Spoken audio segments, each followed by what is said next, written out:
guys, I'm Lauren Vitale. On this episode of Lauren in the Kitchen, I want to share with you something really basic and simple, but so good. And I've had a lot of people ask for this recipe, and I think it's because it's been going around all over the place. I've seen these everywhere, but these are just my maple cutout cookies. They're often also known as maple leaf cookies, but call them what you want. They're a good sugar cookie that's infused with maple syrup, good maple syrup. The ingredients you'll need are not very many, and they're not complicated ones. You're gonna need all-purpose flour. I use baking powder and salt, some granulated sugar, some good dark maple syrup. Make sure you get the right stuff and not the imitation. Unsalted butter that's been softened to room temperature, an egg, and some vanilla extract. It's really important to get this cookie to come out really well that you get the highest quality, darkest maple syrup you can get your hands on, because it does make a huge difference. I'm going to be making mine with my standing mixer fitted with a paddle attachment, but you can use, of course, a bowl and a wooden spoon or a spatula, and it would do exactly the same thing. Okay, I'm going to cream together the butter and my granulated sugar just for like a minute or so. And add my egg along with my maple syrup. Like I said, a nice dark maple syrup makes all the difference in the world, and a good splash of vanilla. Not much, maybe about half a teaspoon or so.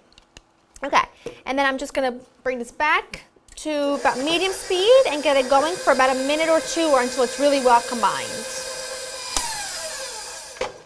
Lower this down. Make sure you give everything a good scrape every time you add a new ingredient, because you want to make sure everything is really well combined. All right, now I'm going to add in the dry ingredients. Just add them all in at once. This is a cookie dough. It's not a batter, so there's no, oh, look what I did. Can you believe this? You can't, you don't know, you don't want to know. You saw nothing. I'm just going to mix this until it's combined.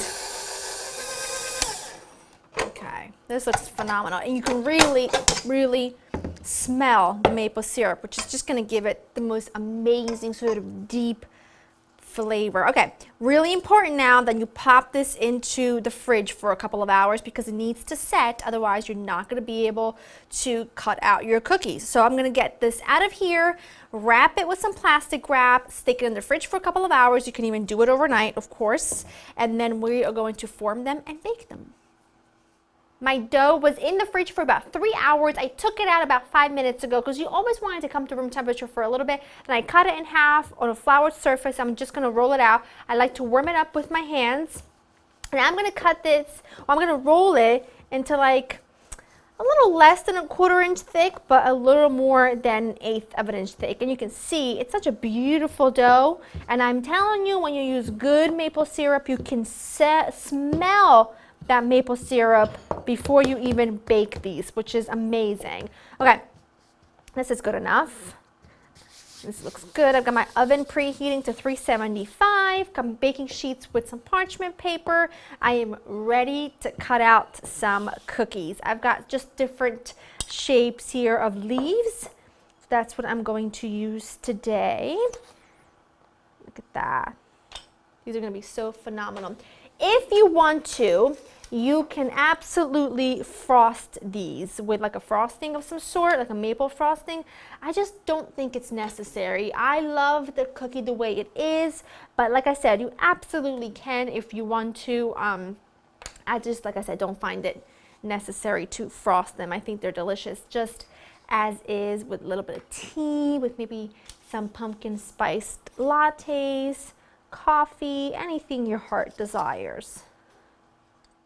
I'm just going to bake these for now, and I'm going to wrap the rest of them and stick the dough in the freezer. That way I've got my own maple sugar dough, whatever you want to call it, on hand for whenever I'm feeling like rolling some cookies. Love that with dough, with cookie dough. Always make extra. I'm going to pop these in. They're going to bake for about 8 to 10 minutes. Make sure you rotate your baking sheets halfway through so that they bake evenly, and I'll show you what they look like when they are done. These babies were in the oven for 8 minutes exactly. They smell divine. I've let them cool for a bit, but they're still quite warm. I can smell that maple syrup, and it makes me happy. And like I said, if you want to do a glaze, you certainly can, but you don't need it. And they're so yummy.